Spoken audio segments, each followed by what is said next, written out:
Allahumma ya wahid, ya ahad, ya wajid, ya jawad. Beda nggak wahid sama ahad? Intinya wahid itu nama Allah sudah zahir. Kalau ahad nama asma af'alnya belum zahir, masih batin dalam sir zatnya Allah subhanahu wa ta'ala. Maka orang manggil ya wahid.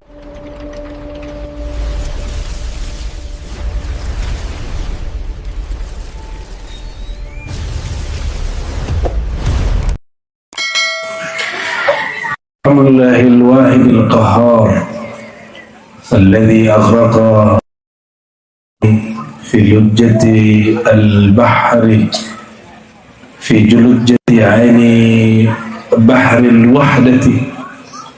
Allahumma bi ahadiyatika fa aghrikna fika ya ahad ya ahad ya wahid bihaqqi sayyidina Muhammad sallallahu alaihi wasallam. أشهد أن لا إله إلا الله وأشهد أن محمدا عبده ورسوله. اللهم صل على سيدنا محمد. اللهم صل على محمد. اللهم صل على سيدنا محمد سيد الموحدين وعلى آله المطهرين. أما بعد. Abuya Habib. Nah, kalau beliau abuyanya hakiki. Kalau saya abuyanya lakobi aja. Habib Yasin bin Tahir Al-Haddad. Ya. Semoga Allah berkahi beliau. Semoga hadirnya zuriat Nabi SAW di majelis ini tanda nazrah Muhammadiyah ada pada kita. Amin. Dan begitu juga sahibul majlis Kiai Sudarno bin Slamet Inti. Kasih nisbatnya dong. Alwa Inti, murid dari Mbah Yai Syekh Abdul Majid. Ya, Mbah Yai Abdul Majid ini kalau kita baca sholawatnya terlihat ada beberapa thariqah di dalam dirinya. Dan yang paling pasti thariqah Idrisiyah. Idrisiyah itu satu-satunya thariqah yang sering menggunakan kalimat fi kulli lamhatin wa nafasin. Itu khasnya. Namun beliau sepertinya tidak mau menyebut nama thariqah karena khawatir orang takut gila. Karena di Jawa dulu masuk thariqah dituduh gila. Ternyata beliau buat majelisnya lebih gila lagi daripada orang thariqah. Lebih gila rindunya kepada Rasulullah SAW. Lebih gila rindunya kepada Allah Subhanahu wa Ta'ala. Selamat wahai orang-orang gila. Satu kali Sayyidina Umar berkalam, ya Rasulullah, apa-apaan itu orang zikir kok nangis-nangis? Ya, kayak orang gila. Hadis Imam Baihaqi. Apa kata jawab Sayyidina Muhammad SAW? Uzkurullah hatta yakulu al-munafiqun majnun. Zikirlah kamu sebanyak-banyaknya, seasik-asiknya, sehingga orang munafik tuduh kamu gila. Akhirnya Sayyidina Umar berhenti mengatakan itu gila, karena khawatir disebut munafik oleh Rasulullah sallallahu alaihi. Semoga beliau dan murid-muridnya dan pengamal sholawatnya, pengamal zikir-zikirnya diberkahi nazrah rahmah dari baginda Nabi Muhammad sallallahu alaihi wasallam. Wali itu kalau mau angkat wali cukup pandang aja, Pak. Banyak orang beramal ribuan tahun tapi tidak dipandang oleh wali, gak diangkat. Maka kalimat tadi itu wanzur ilayya sayyidi binazratin musilatin lil hadra aliyah, itu dia. Kalau di dalam silsilah tariqat Naqsyabandi Ada seorang imam namanya Imam Maulana Ma'sum bin Ahmad bin Abdul Ahad As-Sirhindi Al-Faruqi, zuriat Sayyidina Umar Al-Faruq. Beliau mujaddid setelah ayahnya. Apa kata murid-muridnya? Man nazarahu syekhuna asbaha waliyan. Orang yang dipandang dengan dalam oleh guru kami pasti jadi wali. Ya Rabb. Loh, dari mana dalilnya? Coba yang belajar hadis, siapa yang disebut sahabat? Sahabat Nabi itu siapa? Man ra'an nabiyya sallallahu alaihi wasallam, ya, siapa yang memandang Nabi Muhammad sallallahu alaihi wasallam dan beriman, tasdik dan mati dalam keadaan iman, itu memandang Nabi. Gimana kalau Nabi yang pandang? Kalau Nabi memandang, maka Nabi doa, ya Allah, pilihlah untukku 2 orang berani di Mekah, salah satu saja yang jadi awanku, jadi penolongku. Terpilihlah Sayyidina Umar karena Nabi meliriknya. Jadi sekali dipandang Rasulullah SAW, selama-lamanya dipandang oleh Allah Subhanahu Ta'ala. Maka wali-wali Allah itu kalau buat nazrah, ini beda dengan ro'a, ru'yah. Kalau nazrah itu ada faidnya, ada limpahan nurnya. Semoga majelis ini dilimpahkan oleh Allah al-faid ar-rahmani, amin rabbal alamin. Seperti ditulis Syekh Abdul Qadir Jilani, al-fathur rabbani wal faid ar-rahmani. Ditulis juga oleh Sidi Ahmad Tijani, al-faid ar-rahmani. Judul kitab, padahal itu bukan judul, itu gelar kewaliannya. Itu gelar apa? Kewalian. Allahumma sholli ala sayyidina Muhammad. Kita bersyukur, alhamdulillah, negeri ini negeri yang memberi kebebasan untuk orang bermajelis. Alhamdulillah. Ya, ini kan sudah seberangnya sudah negara lain ya. Itu nggak boleh bikin majelis begini sembarangan. Bisa dibubarin, bisa difatwakan sesat, ya. Apalagi tidak gabung dengan Jam'iyah Thariqah Al-Mu'tabarah. Ya, kenapa tidak gabung? Karena ini bukan Thariqah, ini majelis salawat, gitu ya. Walaupun isinya Thariqah juga. Allahumma sholli ala Muhammad. Tadi saya janji kita coba bongkar dikit-dikit lah ya, apa sih isinya salawat wahid.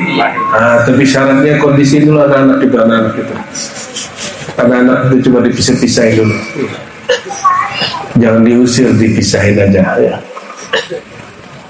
Khalas, mari kita kirim suratul Fatihah untuk orang yang mempopulerkan salawat ini, Syekh Kiai Haji Abdul Majid. Al-Fatihah. Bismillah. Ya Allah, ya Rasul. Syaratul Jinnah. Ya Allah. Muladhdallin.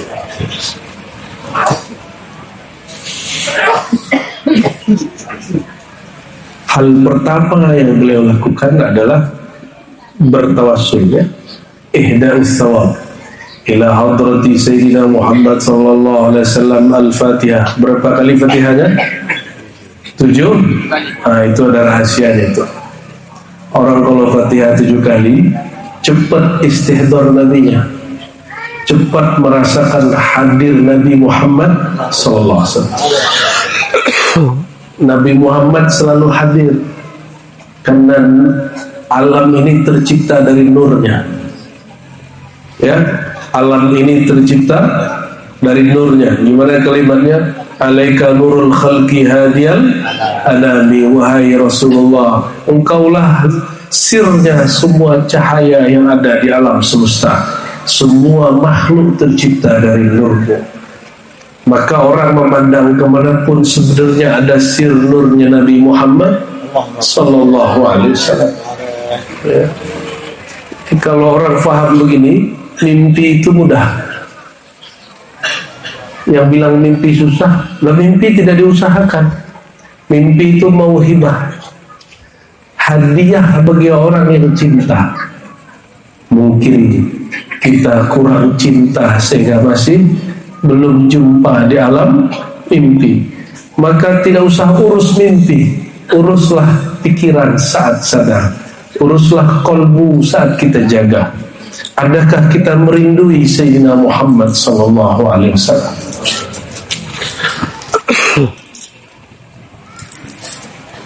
Lalu saya ringkas-ringkas aja, karena banyak ini ya. Ini sholawat ahadiyah ini, wahidiyah ini, kalau kami diizinkan mengurai sholawat ahadiyah, ternyata sudah ada sholawat tapi lebih ringkas sholawat ahadiyah, cuma 3 kalimat. Kalau ini panjang, tapi isinya mirip dengan sholawat Ibnu Mashis. Maka tidak ada kebatilan di dalam sholawat wahidiyah, sesuai dengan warisan-warisan ulama. Nah, ini saya sering kasih ilustrasi. Pergi ke Mekah, pulang bawa oleh-oleh. Apa oleh-olehnya? Air Zam-Zam. Pergi ke Madinah, pulang bawa oleh-oleh. Apa oleh-olehnya? Ini bukan lagi pantun, saya nggak pantun. Oleh-oleh Madinah apa? Oleh Mekah, Zam-Zam. Kalau kita ke Jakarta, oleh-olehnya apa? Tahu? Apa oleh-oleh Jakarta? Hah? Belum sampai. Saya doakan sampai, Pak. Kalau ke Pontianak, apa oleh-olehnya? Hah? Masa tak sampai juga. Apa oleh Madinah khasnya Pontianak apa? Ketemu Pontianak. Hah? Ketemu Poya. Oke, itulah ide itu. Kalau kita ke Jawa Tengah, ke Jepara, ke Kudus, oleh-olehnya apa? Jenang. Paham sudah? Berkunjung ke negeri zahir, oleh-olehnya zahir. Kalau orang diperjalankan ruhnya ke kota-kota cahaya, ke alam-alam malakut al-a'la, al-jabarut al-ulya, kalau dia pulang dari sana, maka dia pun bawa oleh-oleh. Kalau pulang dari alam malakut itu alam malaikat, alam zikir, maka pulang-pulang dia bawa zikir. Jika dia pulang dari alam jabarut, dia pulang bawa ilmu ma'rifat. Ada lagi di atasnya, nama disebut lahut. Jika dia pulang dari alam lahut, dia pulang bawa ilmu keilahian. Ada lagi di atasnya, tapi saya tidak boleh bukanya. Kira-kira kalau wali pulang dari alam malakut, yang dia bawa apa tadi? Zikir. Kalau pulang dari jabarut, kemakrifatan, nanti diurainya, dikemasnya dalam bentuk sholawat. Sayyidina Ibnu Mashis, guru dari Abul Hasan Syazili. Imam Syazili ini cari wali kutub ke Baghdad. Kata orang Baghdad, ngapain kamu sini? Di kampung ada wali kutub. Maka pulang dia, ketemu di Maroko, namanya Al-Imam Abdul Salam Ibnu Mashis. Diajarkan dan ditalkin zikir, lalu diberikan salawat, namanya salawat Mashisiyah. Isinya mirip dengan yang di tengah sini. Antaghriqani fi lujjati bahril wahdah. Mirip-mirip tapi beda, ya. Nanti kita urai itu kalau sampai, ya. Ibnu Mashis rohaninya turun dari negeri-negeri cahaya alam jabarutil ulya, pulang bawa salawat kemakrifatan. Paham maksudnya? Kalau ke Mekah ketemu banyak bangsa nggak? Ya, tapi ketemu banyak bangsa nggak ketemu wali percuma. Maka yang paling penting jumpa seorang wali atau pemimpin wali atau Sayyidul Anbiya wal Mursalin, itu sudah paling cukup.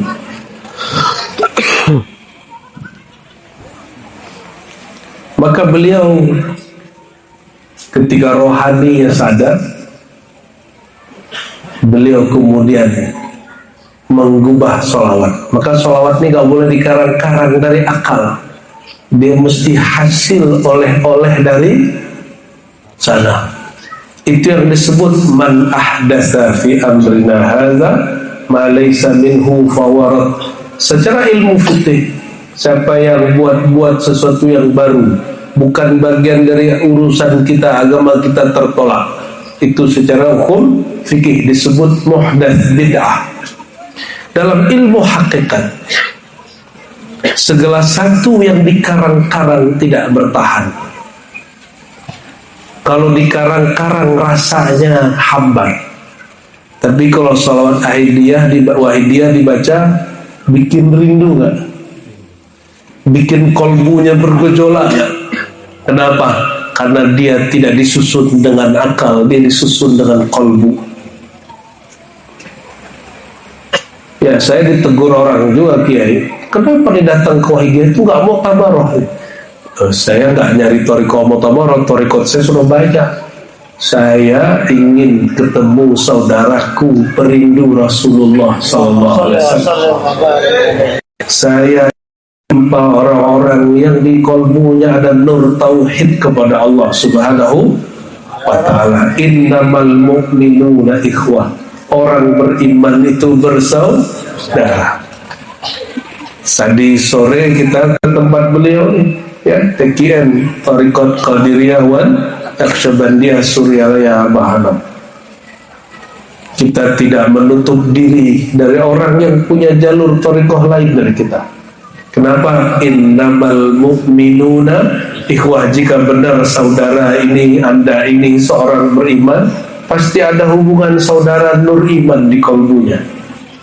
Ya, semoga malam ini bukti dari itu semua. Amin ya rabbal alamin. Bukan taqiyah, bukan dibuat-buat, bukan cari muka. Amin ya rabbal alamin. Lalu yang jadi konflik kritik di zaman itu, ramai sekali orang menghujat Mbah Abdul Majid karena beliau bertawassul mengirim ila hadrati al-ghaus, ya, ghausi hazal zaman, gitu ya, wa awanihi wa sairi awliyaillahi radhiyallahu ta'ala anhum. Al-Fatihah. Coba diterjemah. Kepada ghaus, pemimpin para wali itu disebut ghaus. Ghaus itu wali kutub tapi pemimpinnya. Kutub itu disebut kutub. Kenapa? Karena kolbunya terporos hanya kepada Allah Subhanahu wa ta'ala. Maka al-kutub itu jumlahnya 313, pemimpinnya disebut ghaus. Apa pemimpinnya? Ghaus. Kok disebut ghaus? Kalau semua kutub sudah mentok, zikir, doa, ma'rifatnya sudah gak mempan, dia ngadunya sama ghaus.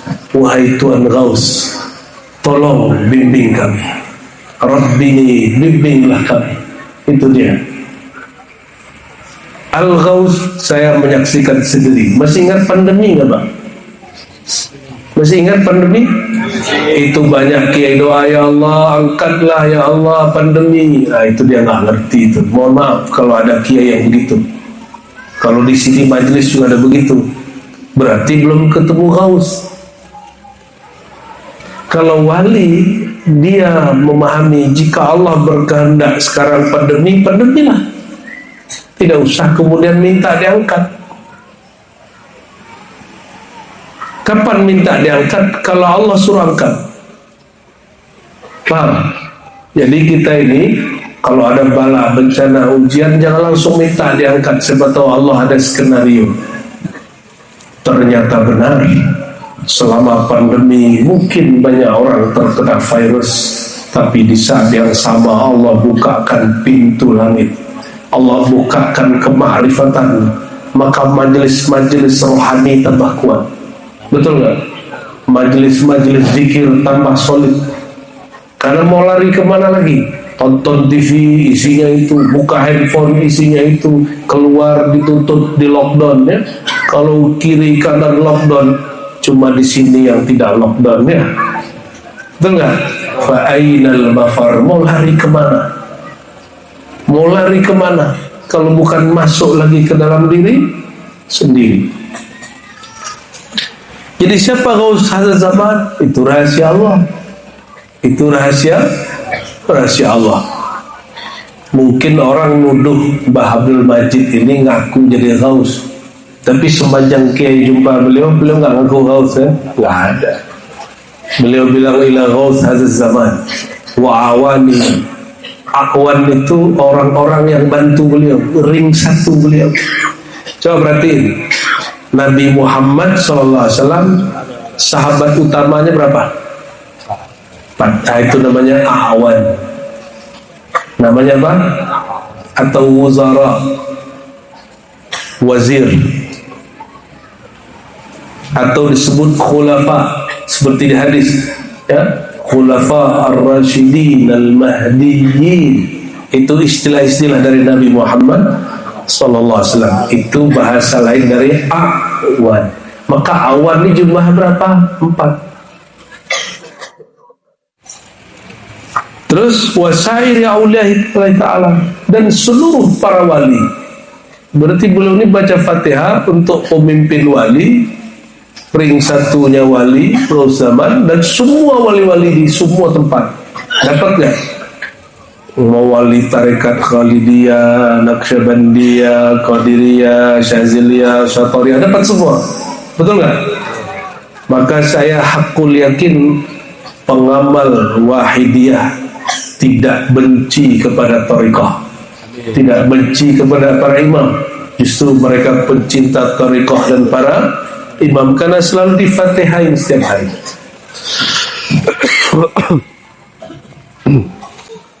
Allahumma ya wahid, ya ahad, ya wajid, ya jawad. Beda nggak wahid sama ahad? Beda nggak Pak? Wahid sama ahad beda nggak? Apa bedanya? Beda hurufnya. Ya salam. Kalau mau ngerti wahid ahad, belajar martabat 7 ya. Ini karena waktu pendek saya kasih clue aja. Ada kajian kita tentang martabat 7, silakan disimak. Ada perbedaan martabah al-ahadiyah dan martabah al-wahidiyah. Monggo nanti disimak. Kalau itu panjang sekali. Itu pertemuan berkali-kali, saya ringkas menjadi beberapa jam saja. Intinya wahid itu nama Allah sudah zahir. Kalau ahad nama asma af'alnya belum zahir, masih batin dalam sirzatnya Allah subhanahu wa ta'ala. Maka orang manggil ya wahid ya ahad, maka sebenarnya kemakrifatan dia sampai ke sana. Wahai yang namanya telah zahir ataupun namanya masih tersimpan di dalam kerahasiaannya. Paham gak? Insya Allah Pak. Walaupun kepala tidak paham, ruhnya pasti paham Pak. Karena ini makan ruh. Makanan ruh itu, walaupun otak gak sanggup, ruhnya asik aja. Ruhnya asik aja, tenang aja Pak. Ini Ar-Razi ini ngomong apa gitu, udah diam aja, tasdik aja Pak. Ya wajid ya jawad ya. Salli wa sallim wa barik ala Sayyidina Muhammad wa ala ali Sayyidina Muhammad fi kulli lamhatin wa nafasin bi'adadi ma'lumatillahi wa fuyudatihi wa amdadih. Beliau ini wafat tahun berapa Kiai? Mbah Abdul Majid ini? Enggak, kira-kira tahun berapa wafat itu? Tahun 90-an. 90-an, berarti pernah ke Mekah ketemu dengan Syekh Ahmad As-Sunusi berarti, atau ketemu dengan Syekh Mukhtar At-Tariq Bogori di Mekah. Ya, beliau itulah yang mengijazahkan sholawat dengan lafaz begini. Allahumma salli ala sayyidina Muhammad wa ala ali sayyidina Muhammad fi kulli lamhatin wa nafasin bi'adadi ma'lumatillahi wa fuyudatihi wa amdadihi. Dibaca berapa kali? Ya, itu sholawat turun kepada Imam Syazili, lalu turun kembali kepada Sidi Ahmad bin Idris al-Idrisi, bagian dari Sadah Adarisah. Sidi Ahmad ini al-Idrisi, tarikatnya masyhur di Mekah, dimasyhurkan terakhir oleh Sayyid Muhammad Alawi al-Maliki. Jadi saya tanya murid beliau di Purworejo, Bahyai, tarikat terakhir Sayyid Muhammad apa? Tarikat Idrisiyah lebih sering dipakai kan? Karena sholawatnya sholawat ikhtisar. Apa ikhtisar? Baca satu sholawat tapi hukumnya sepanjang masa. Fi kulli lamhatin wa nafasin. Apa artinya? Setiap detik, setiap gerak, setiap diam, setiap nafas, semoga salawat Allah mengalir kepada baginda dan keluarganya. Ya, walaupun kita tidur, itu doa salawat Allah hitung kita lagi salawat. Ini diijazahkan Nabi Khidir, lalu Nabi Muhammad SAW secara rohani kepada Sidi Ahmad bin Idris al-Idrisi. Di Negeri Sembilan itu ada namanya Tarikat Ahmadiyah Idrisiyah Linggi. Itu mulai dari syekh yang pertama sampai terakhir itu zuriat keluarga zuriat sampai 7 atau 9 generasi nggak putus. Ini baru putus ya. Saya jumpa dengan murid Tuan Guru Abdul Rashid Linggi, namanya muhaddis. Beliau punya murid seorang Habib di Brunei, namanya Al-Habib Muhsin Al-Kaf. Habib Muhsin bin Ahmad Al-Kaf yang menyusun Ratibul Kaf, Ratib Al-Kaf. Jadi Ratib Al-Kaf ini baru nih Habib ya. Ratibul Haddad sudah lama Habib ya. Al-Attas sudah banyak, Sakran sudah banyak. Ini Ratibul Al-Kaf. Salah satu yang diijazahkan beliau salawat Sidi Ahmad bin Idris al-Idrisi seperti ini. Jadi salawat ini tidak ada kebatilan, tidak bid'ah, semoga diamalkan tanpa ragu dan syak. Ya, jadi jangan kemudian ragu lagi baca salawat seperti ini. Kita masuk ke doanya. Allahumma kama anta ahlu. Ya Allah, sebagaimana selayaknya Engkau. Ada yang tahu selayaknya Allah bagaimana? Hah? Ada yang tahu selayaknya Allah? Selayaknya Allah hanya Allah yang tahu. Namun kemudian ma'rifat ini diturunkan ke Nabi Muhammad sallallahu alaihi wasallam. Maka Sayyidina Muhammad paling mengerti bagaimana selayaknya bagi Allah Subhanahu wa ta'ala. Salli wa sallim wa barik ala Sayyidina wa maulana wa syafi'ina wa habibina wa qurrati ayunina Muhammad sallallahu alaihi wasallam. Sayyidina, Maulana, Syafi'ina, Habibina, Qurratu Ayunina, ini bagian dari nama Sayyidina Muhammad SAW. Jadi beliau ini bernama As-Sayyid, bernama Maulana, bernama Syafi'i, bernama Habib, bernama Qurratu Ayun. Kalau buka kitab Dalail jumpa nama Nabi lebih dari 200, benar nggak? Dan ini bagian dari nama beliau. Dalailul Khairat Imam Jazuli, Tarikat Jazuliyah cabang dari Syaziliyah. Bapak Ibu Saudara, bukan Allah, kita ini kalau tambah kenal orang, tambah tahu namanya, gelarnya, kebiasaannya, panggilan sayangnya. Kiai sama istri punya panggilan khusus gak? Rahasia katanya.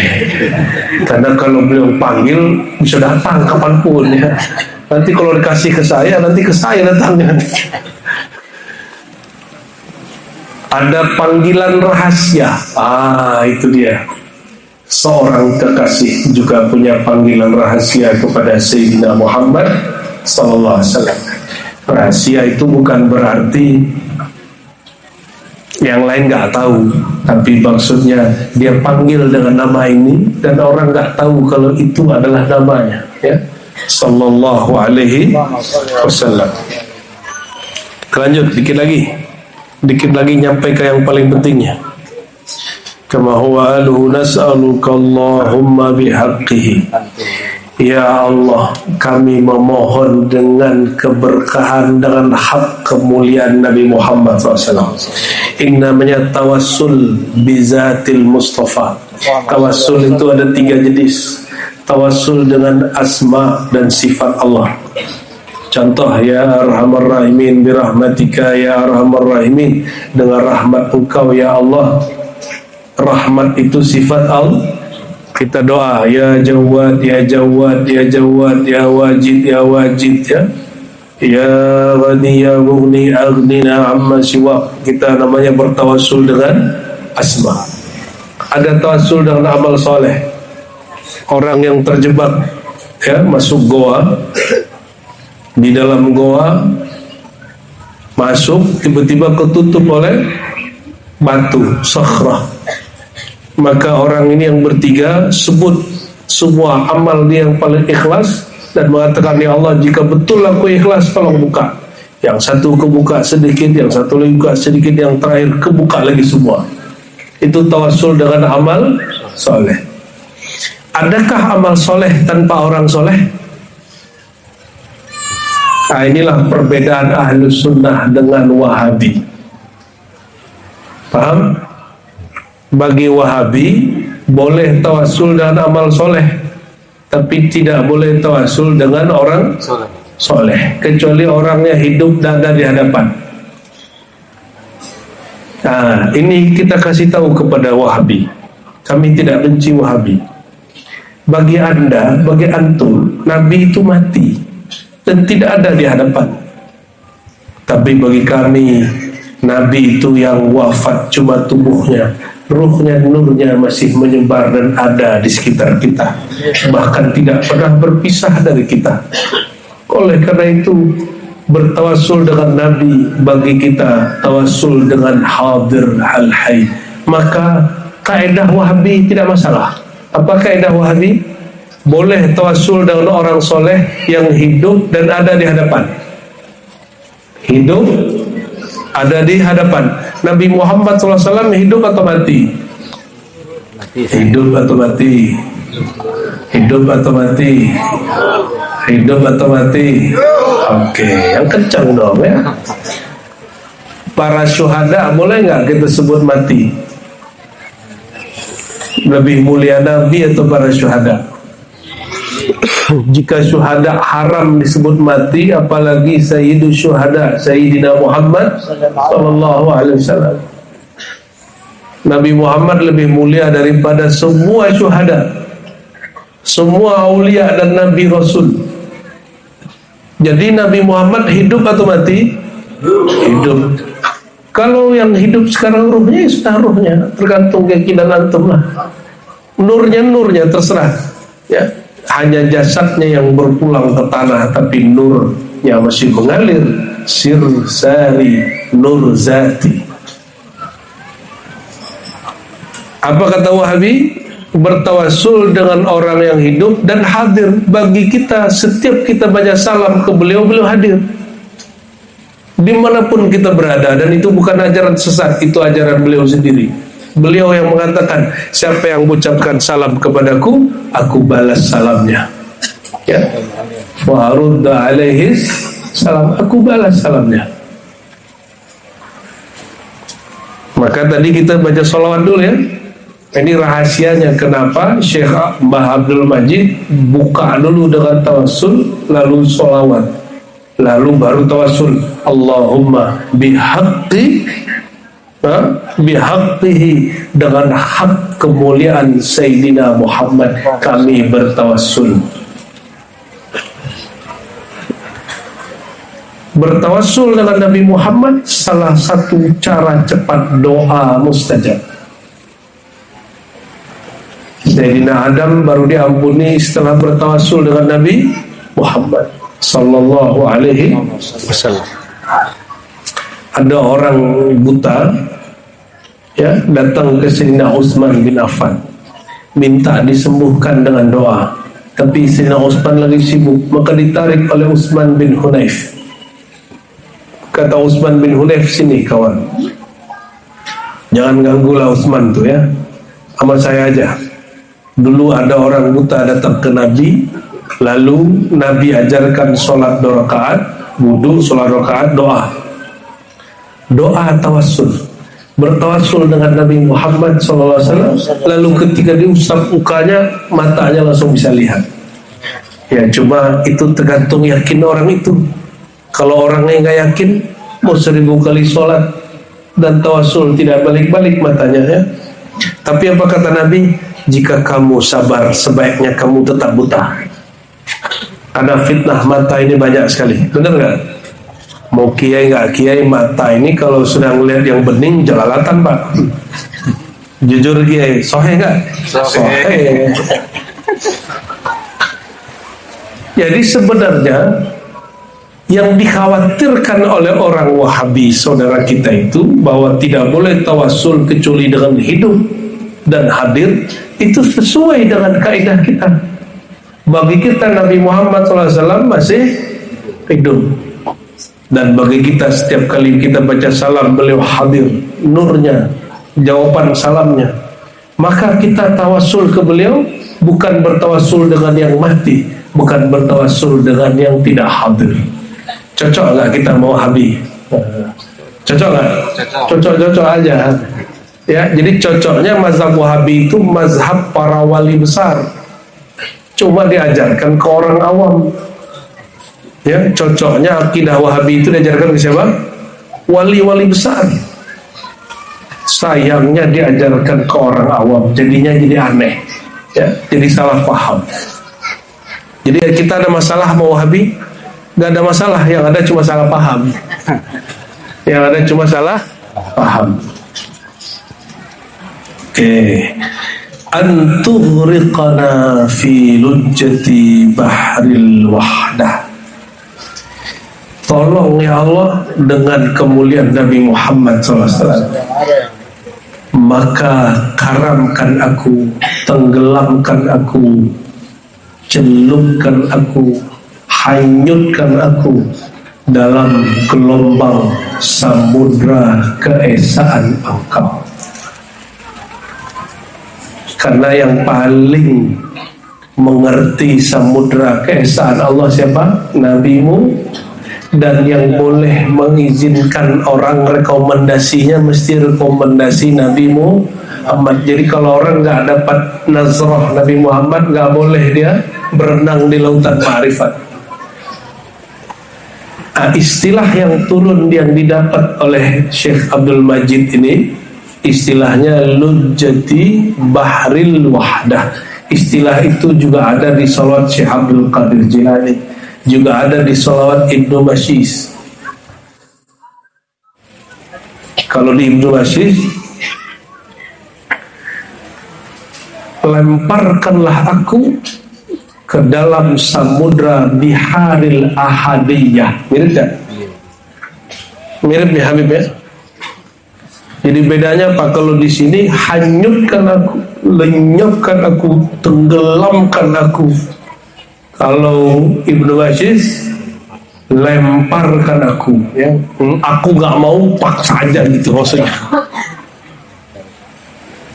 Bermohon-mohon kepada Rasulullah SAW, ya, supaya Rasulullah memberi syafaat kita, supaya kita dikaramkan, ditenggelamkan, dihanyutkan dalam samudera keesaan. Kalau orang sudah tenggelam dalam keesaan Allah, apa efeknya Pak?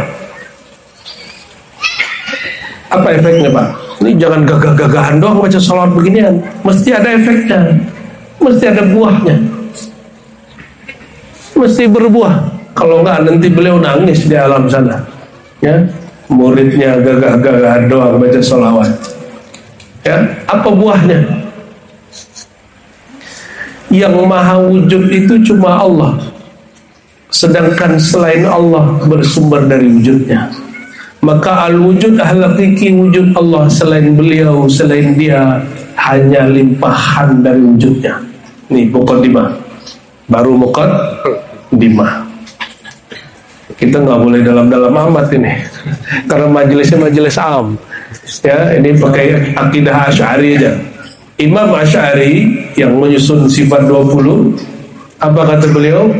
Wujud itu dua aja. Wujud yang ada dengan zatnya, wujud yang ada karena diwujudkan oleh zat pertama. Wujud yang kedua siapa? Wujud diadakan oleh wujud yang disebut al-mawjud, ya, bi ghairihi, yang wujud karena diwujudkan. Kita ini wujud sendiri atau diwujudkan Allah? Maka dalam bahasa akidah kita dicipta, tapi dalam bahasa ma'rifat kita difaidkan, dapat limpahan wujud. Nah, beda nggak? Apa perbedaan dicipta dengan dilimpahkan? Kalau dicipta tadi tiada menjadi ada. Nah, ini bahasa ahli akidah. Kalau bahasa perindu pecinta, bahasanya faid, limpahan. Kita ini terlimpah dari wujud Allah SWT. Maka kita ini limpahan wujudnya, tapi kita bukan wujud Allah. Kita ini hanya limpahan dari wujud, tapi kita tidak langsung. Wujud Allah melimpah pertama kali menjadilah Nur Muhammadi. An-Nur Al-Muhammadi karena tercipta dari Nur Allah, maka disebut Nur Zati. Sedangkan kita ini Nur Idafi, ya, Nur Wasfi. Kita ini Nur yang bercabang, yang terpancar dari Nur Sayyidina Muhammad Sallallahu Alaihi Wasallam. Makanya Bapak Ibu kalau baca sholawat rindu. Kenapa? Seperti anak rindu sama ayahnya, seperti anak rindu dengan leluhurnya, seperti seseorang rindu dengan kampungnya. Pak Kiai, kampungnya mana Pak Kiai? Saujaya. Di mana itu? Keburaya. Di Kabupaten Keburaya. Kabupaten Keburaya. Dari sini Pontianak. Pulang berapa sekali? Sekali sebulan, sekali berapa? Sekarang di sini. Oh, udah jadi orang sini. Udah tergadai orang sini, di sini orang sini ya. Oh, sudah dibeli sama orang Mampawa. Cintanya sudah tergadai ya. Alhamdulillah. Tapi masih rindu kampung lagi? Rindu kampung. Tapi kampung sejati bukan lahirnya jasad ini. Kampung sejati ketika nur kita terbit pertama kali. Sallallahu alaihi wasallam. Masya Allah, Masya Allah. Jawa Wusta. Ini Habib ini kita kira orang Yaman, ternyata orang Jawa Tengah. Jawa Timur ya, Garbia, Syarqiyah. Di mananya itu Habib? Madura. Idan antum Maduri, Sumenepi ya. Oh, berarti kenal dengan Kiai Ali Wafa ya? Kiai Ali Wafa, Syekh Ali Wafa ini punya Bunten, beliau ini mursyid tariqah Naqsyabandiyah Muzhariyah, punya anak orang alim, boleh disebut di antum ini kan Arab maklum misalnya. Ya, jadi sekampung dengan Habib itu ya. Itu guru saya Habib. Anak juga ke orang Madura ya. Alhamdulillah. Lanjut. Jadi kita ini harus memohon-mohon kepada Allah dengan bertawassul kepada zat yang sudah lama ia tenggelam, bahkan menjaga lautan Bahrul Wahdah, lautan keesaan. Lalu kalau kita betul-betul sudah tenggelam dalam samudra keesaan Allah, apa efeknya? Nah, tadi pengantarnya wujud kita limpahan dari wujud Allah, tapi bukan seperti air melimpah ya. Nah, itu menyerupakan Allah dengan makhluk dan tidak boleh. Bukan, ini hanya istilah. Hanya apa? Hanya istilah. tertib akli, mustalah lughawi, ya istilah-istilah bahasa aja. Hakikatnya hanya Allah Subhanahu wa taala yang tahu. Laisa kamitslihi syai'un, hanya Dia yang tahu bagaimana Dia. Huwa kama huwa ahlu. Itu maknanya tadi. Maka ketika Allah tiupkan ruh bersama nur ke dalam jasad ini, coba perhatiin, kalau tubuh disebutkan inni khaliqun basyaran min tin. Surat apa itu? Inni khaliqun basyaran min tin, sungguh aku ciptakan manusia daripada tanah. Aku cipta dari tanah. Surat Sad ayat 70, 172, 73. Coba perhatikan nanti ya, dicek di rumah, mungkin nomornya bisa geser dikit. Setelah sempurna, nafakhtu fihi min ruhi, aku hembus roh. Maka roh dihembus, sedangkan tubuh dicipta. Maka istilah Quran ada yang makhluk, ada yang manfukh. Itu istilah Quran. Kalau dalam ayat yang lain, dalam surat apa misalnya, surat yang kita biasa baca rakaat kedua hari Jumat, surat apa?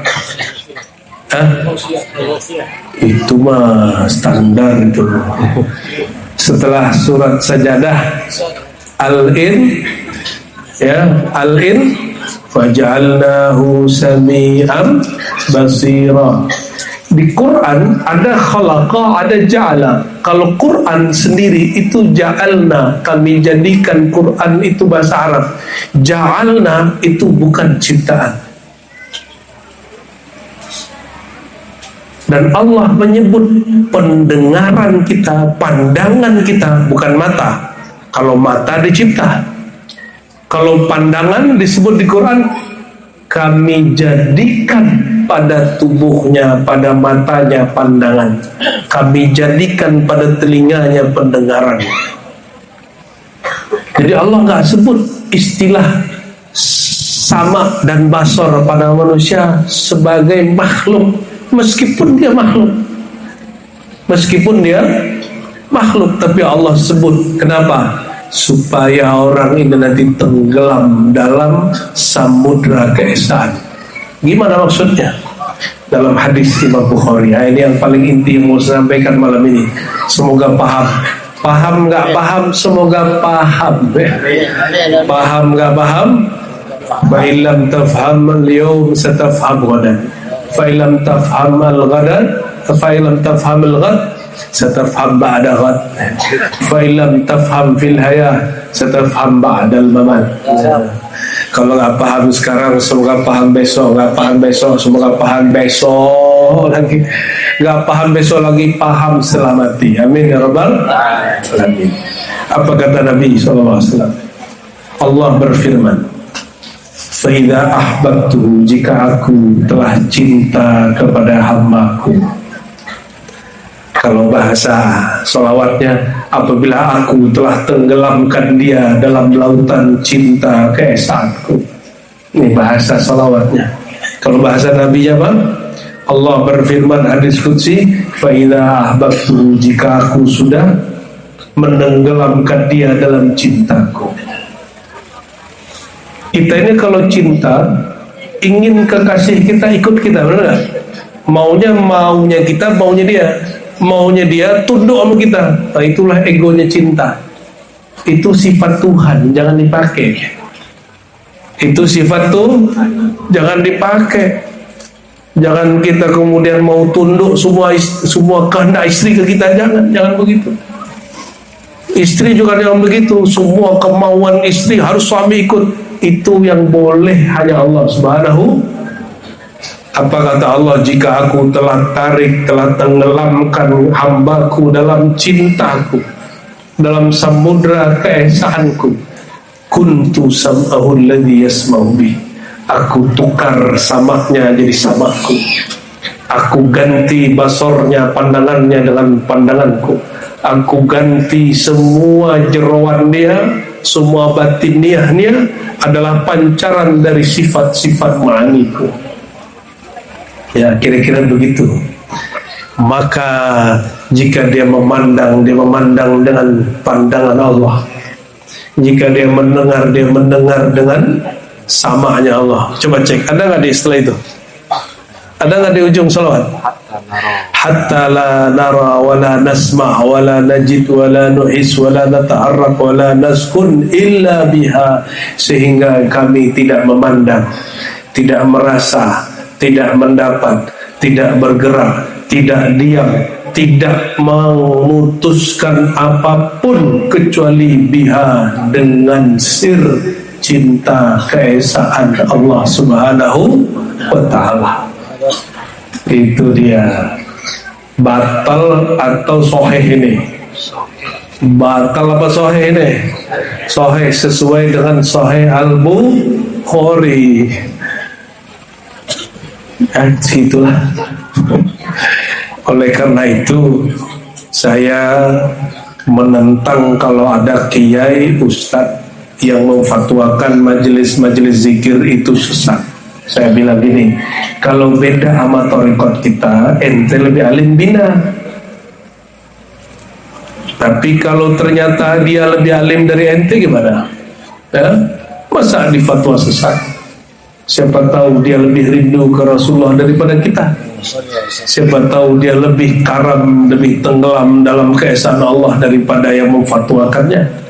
Ya, seperti terjadi pada Aba Guru sekumpul mufti-mufti duniawi memfatwakan dia sesat. Ternyata beliau tidak sesat.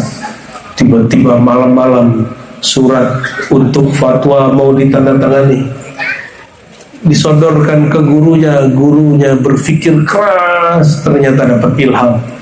Ini kalau difatwakan sesat kan dia murid saya juga. Ya, kalau salah dibimbing, kalau betul didukung, maka beliau kemudian tidak jadi fatwakan sesat muridnya. Maka saya mendukung cara ulama MUI seperti itu. Ya, dan saya yakin orang Wahidiyah ini terbuka, benar nggak? Nggak ada yang disembunyikan kan? Yang disembunyikan itu cuma rasa. Dan Bapak Ibu yang bukan Allah, rasa itu bukan bab akidah. Rasa itu bab tajribah zauqiyah, rasa di qalbu. Maka wilayah akidah tidak berlaku. Hukum akidah tidak berlaku karena dia hukum rasa. Hukum akidah itu isbat dan nafi, diiyakan atau ditidakkan. Kalau hukum rasa, zauq alam tazuk, tazuk aulam tazuk, engkau rasa atau tidak rasa, itu hukumnya. Engkau rasa isbat, engkau tidak merasa nafi. Engkau tidak merasakan nikmatnya tenggelam dalam kerinduan kepada Rasulullah, engkau tidak akan faham bab ini. Dan ini bukan untuk difatwakan, bukan untuk difatwakan, ini untuk dirasakan. Maka Imam Ghazali berkalam, ya, man lam yadhuk lam yadri atau lam ya'rif lam yudrik. Siapa yang tidak pernah melalui merasakan, dia tidak akan pernah mengerti. Semoga Allah berikan zauq tenggelam dalam lautan keesaannya, lautan cinta rindu kepada kekasihnya, sehingga jika kita mendengar dengan tajalli sifat ma'aninya, sehingga ketika rindu, kita rindu hanya kepada kekasihnya. Amin ya rabbal alamin. Barangkali itu Bapak Ibu, para hadirin, para habaib, para masyayikh, semoga sedikit ulasan ini meneguhkan kita untuk tetap beramal soleh, merindukan Rasulullah SAW, bertauhid hanya kepada Allah Subhanahu wa ta'ala. Ya, wa sallallahu ala sayyidina Muhammad. Assalamualaikum warahmatullahi wabarakatuh.